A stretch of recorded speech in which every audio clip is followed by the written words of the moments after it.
best practices law and anti-corruption agency budget cannot be reduced in Mongolia, and anti-corruption agency budget pegged with national budget in Malawi.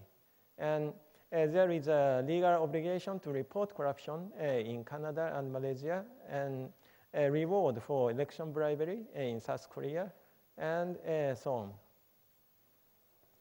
Best practices prevention. I will skip this because I have explained already. Best practices education. For example, publication of the National Anti-Corruption Plan, China Public Integrity Education Network, Tripartite Code of Conduct, Anti-Corruption Guideline on Web, Anti-Corruption Month, active partnership with civil society and churches. Best practices enforcement, special court, lifestyle check campaign, joint task force with anti-money laundering office, blacklisting of corrupt contractors, I paid a bribe website in India, and integrity testing. And as you know, Hong Kong and Singapore is two of the cleanest countries in Asia regions. Japan is the third. So this explains how they achieved the improvement from very corrupted countries to very clean countries. This is a three-pronged strategy, as I explained, deterrence, prevention, and education. But Hong Kong placed the biggest importance on enforcement, punishment. And they allocated 70% of their resources on the punishment, on the operations. And professional staff, effective deterrence strategy, and effective education strategies are adopted, continued. Effective legal framework, for example, the offense of accepting gifts, loans, etc., illicit enrichment, abuse of power, review mechanism. This review mechanism reviews the cases which were not prosecuted. They detected the crime, but a complaint was made to the ICAC, but the prosecution was not made. In that cases will be reviewed by the third parties. And equal emphasis on public and private sector, partnership approach, a strong political will. Prerequisite for an effective investigation, independency, adequate investigative power, adequate resources, confidentiality, international mutual assistance, professionalism, and effective complaint system. And understanding the process of corruption. This is the stages which how the officials are corrupted. Softening up process, soliciting, offering of bribe, and if the official accept the bribe, they must pay the bribe. So source of a bribe, payment of bribe, disposal of bribe, act of abuse of power. These are the chain of the acts in bribery cases. So we must, the investigators must respond and collect evidence on these stages, which evidence are gathered on these stages. It is important. And investigative techniques, ability to identify and trace persons, and so on. Interview technique, document examination, financial investigation, conducting a search and arrest operation, surveillance and observation, acting as an undercover agent, handling informants, conducting an entrapment operation, and so on. And professional investigative support is essential. And intelligence section, surveillance section, technical services section, information technology section, financial investigation section, witness protection section. These are, of course, the best practice in Hong Kong, which are shared during our training course. And the fourth is a UNAFE professor's lecture, which are delivered last year by the director of the UNAFE. who was a director as a Tokyo District Public Prosecutor's Office as the Special Investigation Division. And Japanese practices of enforcement of bribery laws is very stringent. We place great importance on the detection and investigation and prosecution of corruption cases. But our law is very conventional.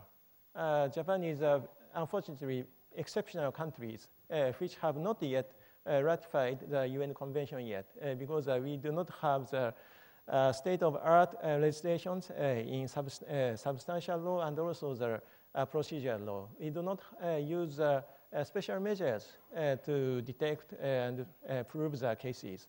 But that is why the Japanese practices of investigation is a good example for developing countries which do not have a state-of-art legislations, and because our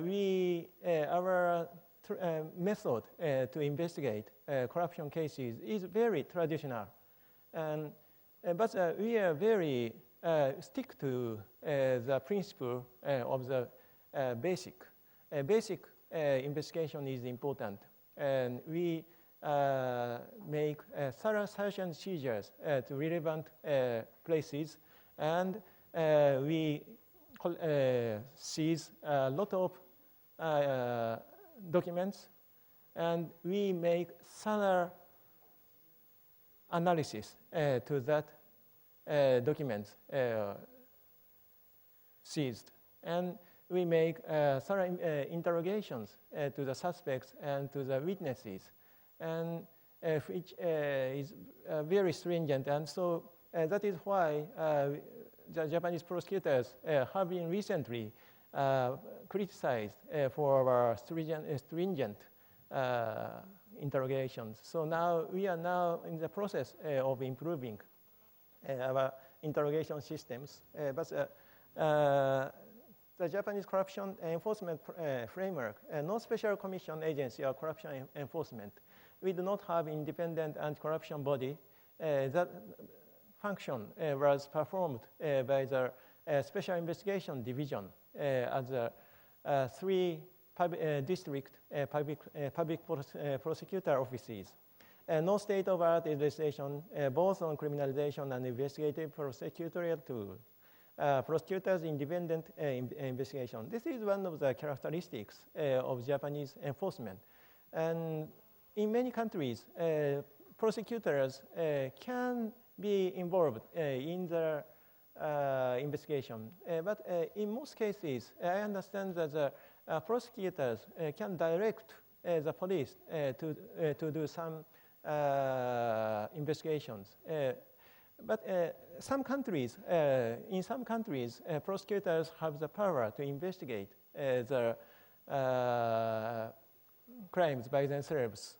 For example, interview offenders, witnesses, and so on. But in Japan, we go further to investigate the crimes independent of police. We start the investigation by ourselves.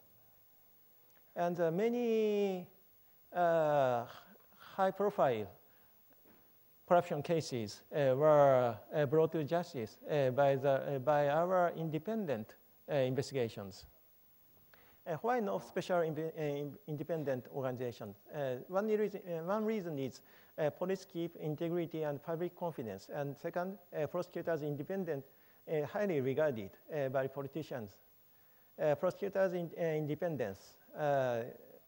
It is prosecutor's position is secured by law, and no state-of-art legislation, as I explained. No plea bargaining immunity, no presumptions, no electric surveillance, no undercover operations, and so on. Prosecutors' independent investigation. I have explained this. And typical process of investigations. I will skip this. Salient features of investigative methods. intensive investigation on physical evidence and interrogation. And clues and source of information comes from rumor, informant, criminal complaint, suspicious transaction report, and investigation of other cases. But the most important source of corruption information comes from the investigation of other cases. So this is why we have advantage, because public prosecutor can investigate any crime, including tax evasion and embezzlement and other financial crimes, fraud, and so on. So in the course of the investigation of these cases, we collect, we analyze the case and find the clue to the corruption cases.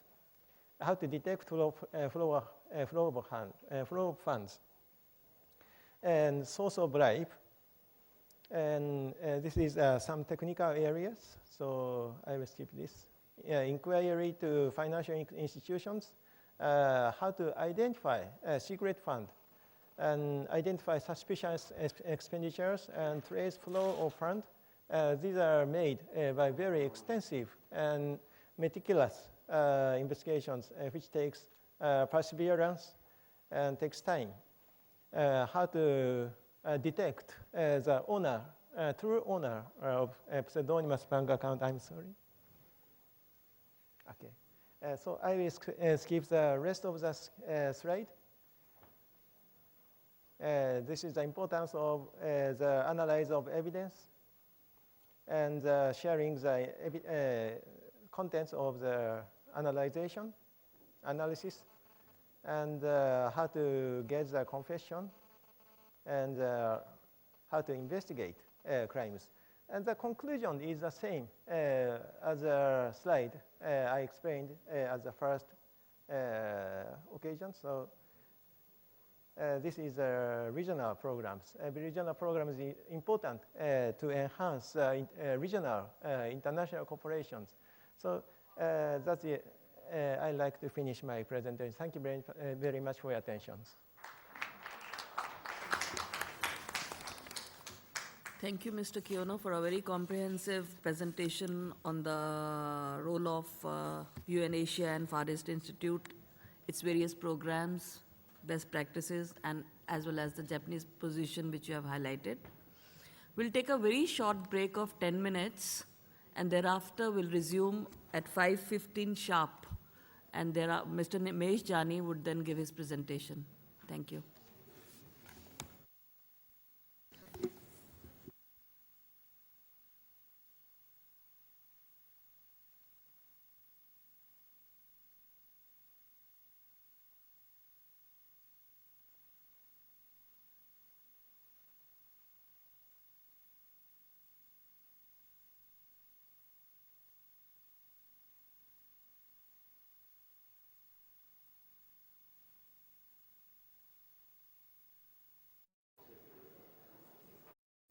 Office of Drugs and Crimes to please start with his presentation. Thank you very much, Madam Chair, Secretary General, Your Excellencies, and distinguished delegates.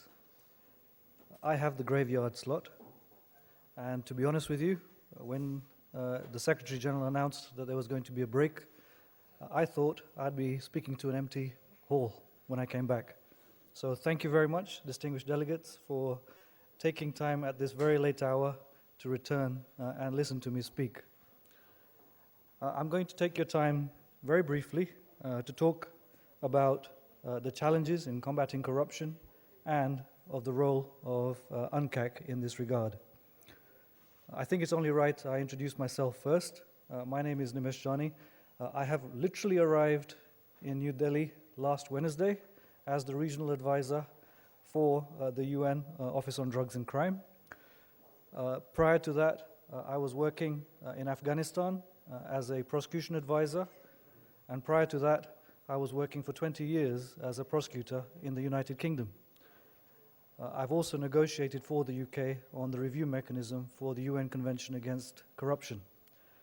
I'm not sure how many of you have ever been to negotiations, but suffice it to say, I am painfully aware of the length and depths we went to achieve the review mechanism for UNCAC, and I have no doubt at all that historically speaking, similar lengths and depths were achieved by very many people to make sure that we actually do have a UN Convention Against Corruption.